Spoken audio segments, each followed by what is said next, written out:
and taught it to others, each one had a recitation that he attributes to the companion to the Prophet ﷺ.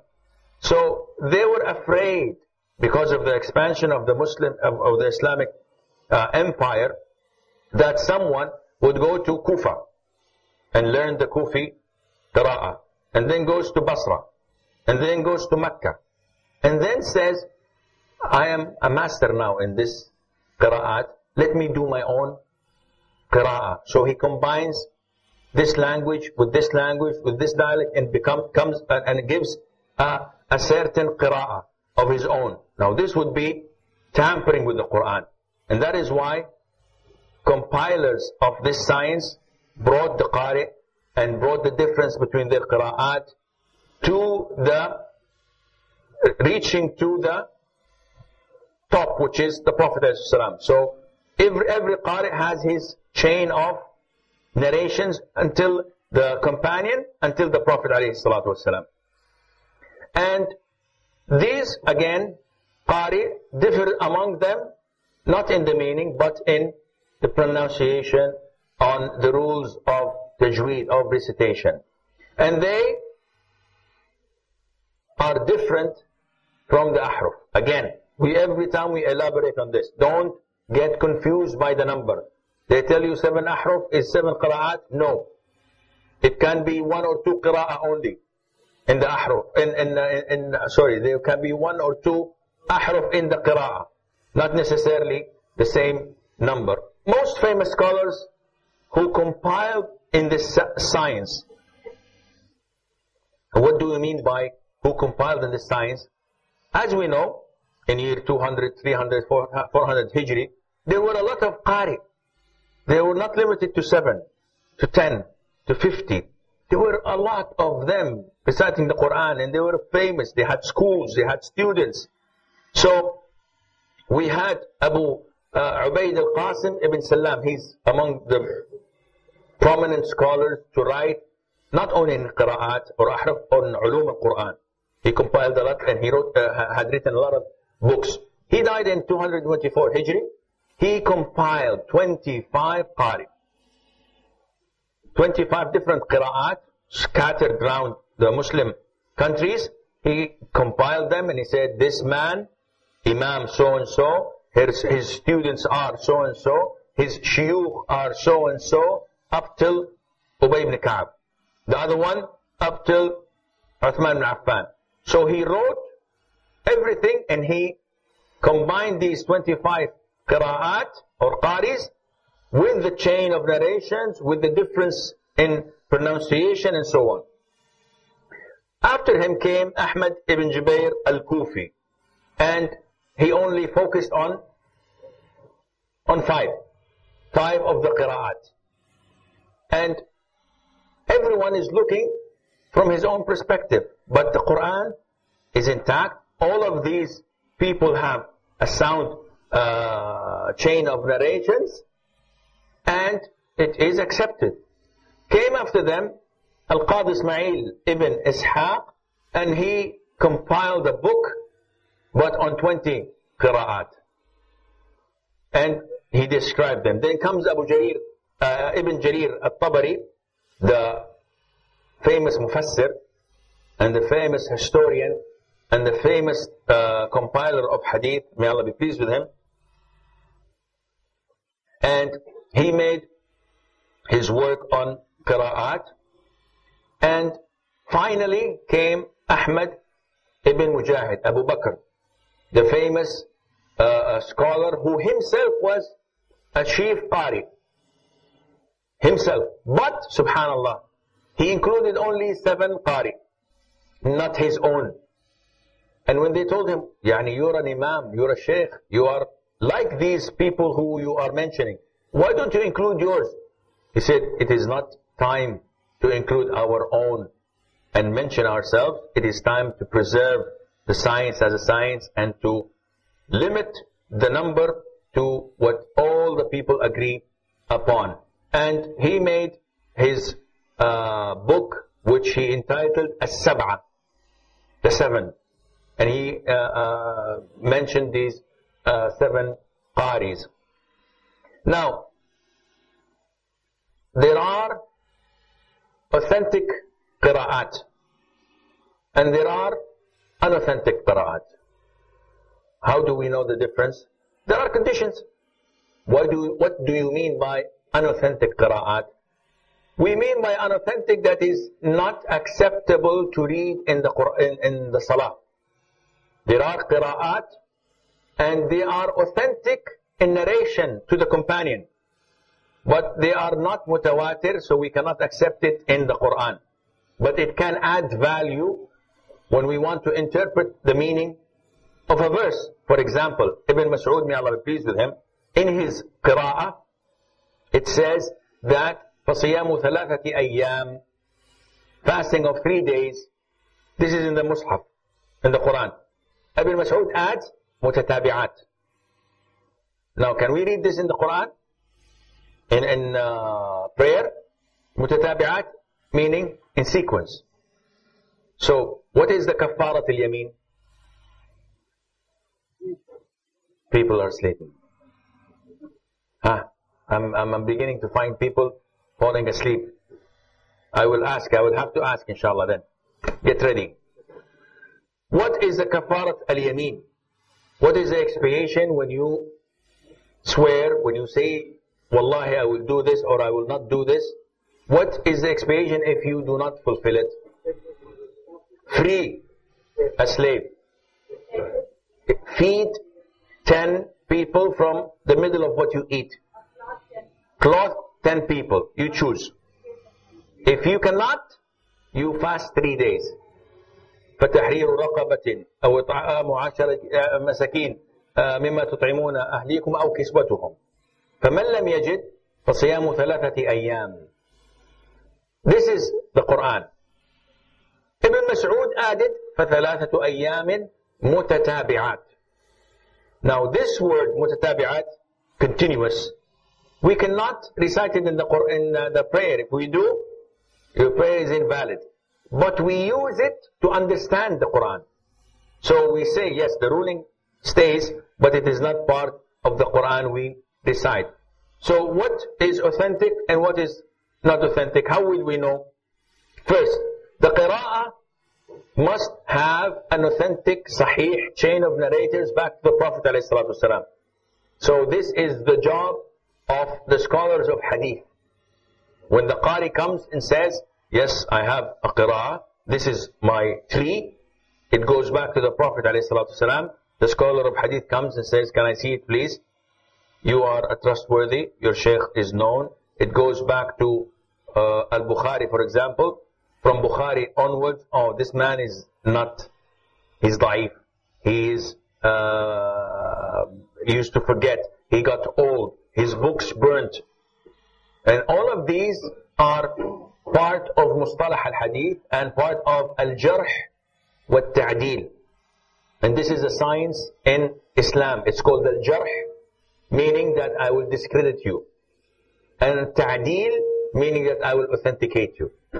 So this is a science where ulama come to a chain of narrations.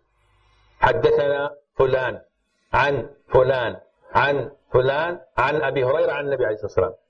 And they examine these people and they say that this person was known to the community. Who says he's known to the community? Ahmad ibn Hanbal, may Allah be pleased with him, met a man and he says this man was a neighbor of his and he says he's okay. We came to Ibn Hibban also says he's okay. We came to Abu Hatim al-Razi, we come to al-Dhahabi, we come, so all of these scientists, they have compiled a history, a biography of this particular individual. And they come up with the ruling that he's okay. Some of them say, he is okay until year 340. After year 340, whatever he reports is not accepted. Why? Because he used to rely on his books. He used to write all the hadiths on his book. In year 340, subhanallah, his house burnt. So all his books were burnt. So after year 340, whenever he said, Yes, my sheikh so-and-so said so-and-so, and Abu Huraira said so-and-so. He's making hadith from what? From his memory. But his memory is not sound, so they rejected his hadith after the year 340. Before that, it was okay. So it's a science. It's not, something that you come up with. It is a science. It's documented. And you have the books now. If you read Arabic, you come to the book of Taqrib al-Tahdhib, or Tahdhib al-Tahdhib, or Al-Kamal al-Mizzi, or Al-Fa Ibn Aday, or so and so. You have a big collection of books explaining the status of every single man in the books of Hadith. So it's a difficult job, but it is easy. No one can come and say, no, this man is okay. Where did you say he's okay from? I know him. How do you know him? It's 1,000 years between you and him. No, he's okay. Trust me. I cannot accept this. And I cannot accept someone coming and saying to a man in Bukhari that he is fabricating hadith. Where did you bring this from? I know. No. I have the complete biography by not one scholar, not by 4 or 5, by a number of scholars who were at his time or who reported from those at his time. So, the qira'ah must have an authentic, sahih chain of narrators back to the Prophet ﷺ. The qira'ah must confirm with one of the mushaf of Uthman. So if I have a qira'ah that is different, فَتَثَبَّتُوا فَتَبَيَّنُوا, confirms with the mushaf of Uthman. But if I have a new word that is different in writing that does not confirm with it, this is not accepted.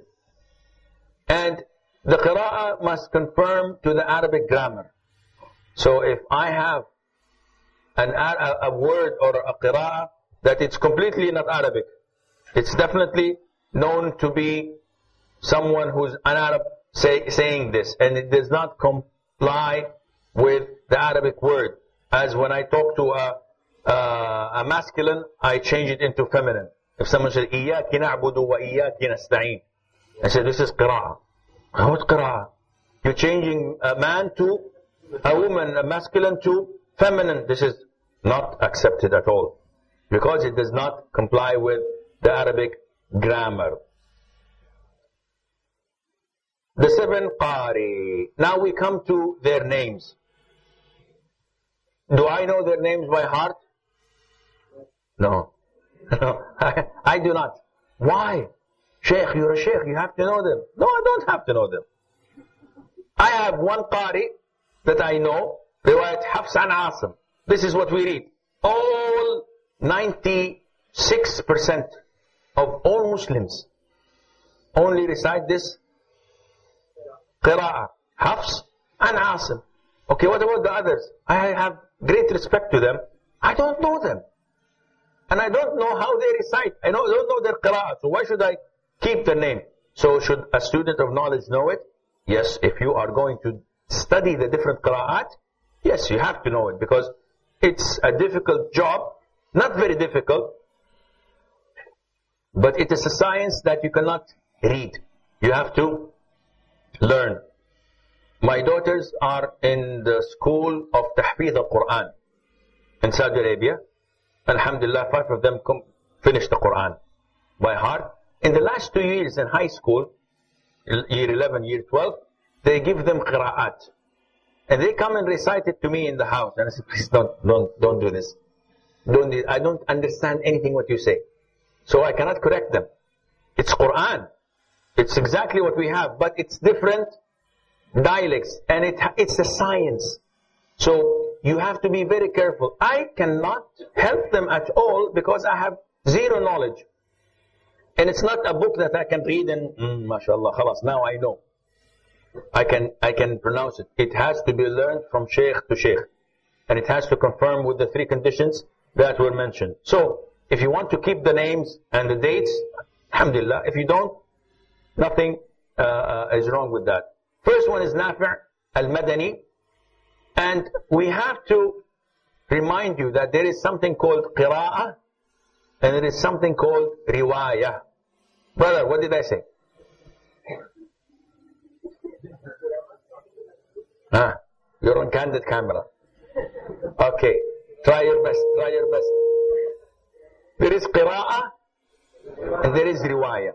So we have 7 qari, and each qari has 2 rawi, 2 people giving riwayah. So we say that this is the qira'ah of Nafi' and the riwayah of Qalun. So we say Qalun an Nafi', riwayat Qalun an Nafi'. So we have the qira'ah of Nafi' and riwayah of Warsh. So this is, when you hear this, maybe, what is this, riwayah and qira'ah? Always know, we have 7 qari, and we have, for every 7 qari, 2 rawi or riwayah.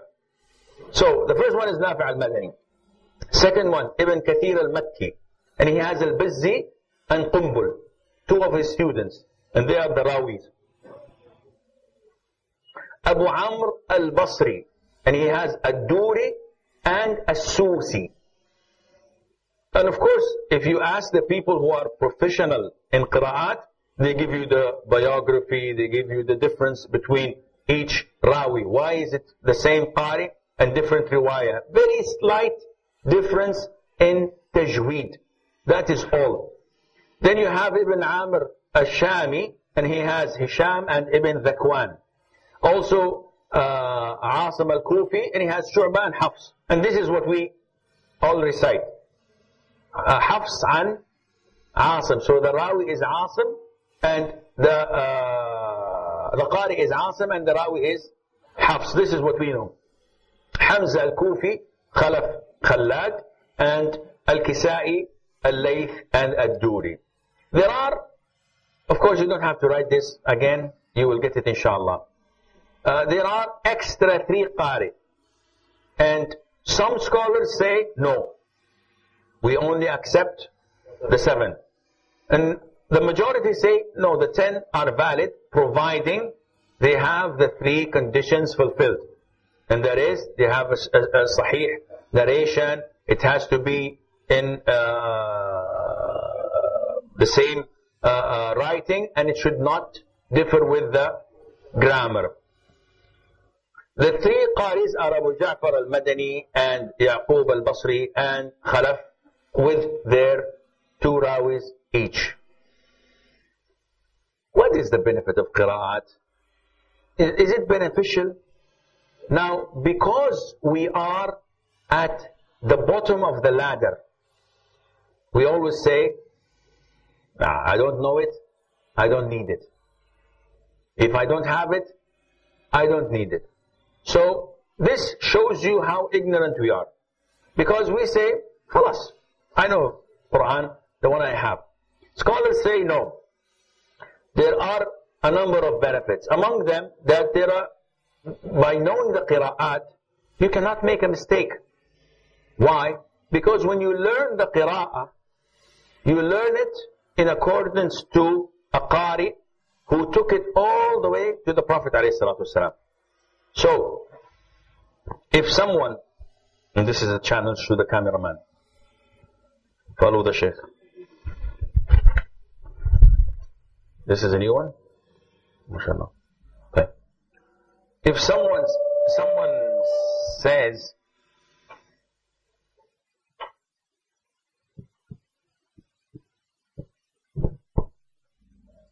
this is how it's written. Mim, Lam, Kaf. And a small alif. So it can be recited Maliki Yawmiddin, and it can be recited Maliki Yawmiddin. It can be accepted both. This is different qira'at. It's accepted. If someone comes and says,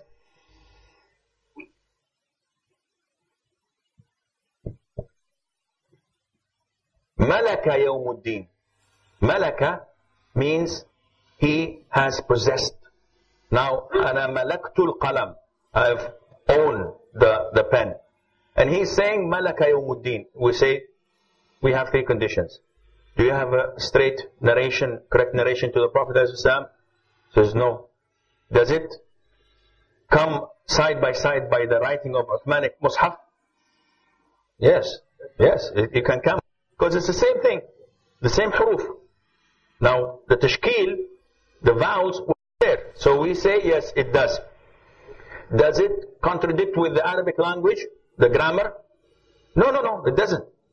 It goes side by side, because in Arabic, Malaka Yawmuddin, Allah has gained and possessed the Day of Judgment. So, it's Arabic, it's acceptable. But it does not go with the first condition, which is, it has to have a chain of narrations that is authentic to the Prophet ﷺ. Therefore, this is not accepted. And one would say, okay, how do I ensure that there is no confusion among the people who read? When you say Malik, Malik, so this means that I can choose whatever I wish? No. There's a verse. Can you see red in? Okay. Allah says, قُلِ اللَّهُمَّ مَالِكَ الْمُلْكِ. Can we say, قُلِ اللَّهُمَّ مَالِكِ الْمُلْكِ? It has to be recited, Malik. You cannot say, Malik al-Mulk. Why we said it here? Why can't we say it here? No, it's not this, because this is one qira'ah. The ahruf said, Malik al-Mulk. So we cannot change it. From comparing this to this, we understand that, this is not something from the Qari or from the companions. This is how it was revealed. Likewise,